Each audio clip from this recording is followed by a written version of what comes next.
აფხაზეთის ავტონომიური რესპუბლიკის მთავრობის თავმჯდომარე ზუგდიდში აფხაზეთის საჯარო სკოლების დირექტორებსა და პედაგოგებს შეხვდა. შეხვედრის მონაწილეებმა განათლების სფეროში არსებულ გამოწვევებსა და აფხაზეთის საჯარო სკოლებში სამომავლოდ განსახორციელებელ პროექტებზე ისაუბრეს. ყურადღება გამახვილდა აფხაზეთის დროებით ოკუპირებულ ტერიტორიაზე არსებულ საგანმანათლებლო საკითხებზეც. ჩემთვის ორმაგად მნიშვნელოვანი არის დროებით ოკუპირებულ ტერიტორიაზე მოღვაწე ჩვენი მასწავლებლების საჭიროებები.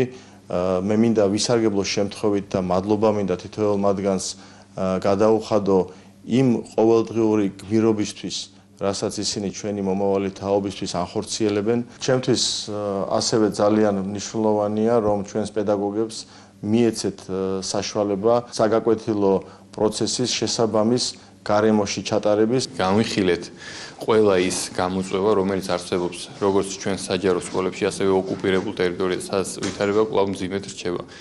ეს შეხვედრები კვლავ გაგრძელდება და სწრაფ რეაგირებას მოვახდენთ არსებულ პრობლემებთან დაკავშირებით. მნიშვნელოვანია ყოველი წლის დასაწყისში ასეთი შეხვედრები და აფხაზეთის მთავრობამ, განათლებისა და კულტურის სამინისტრომ ძალიან სწორად აგეგმა.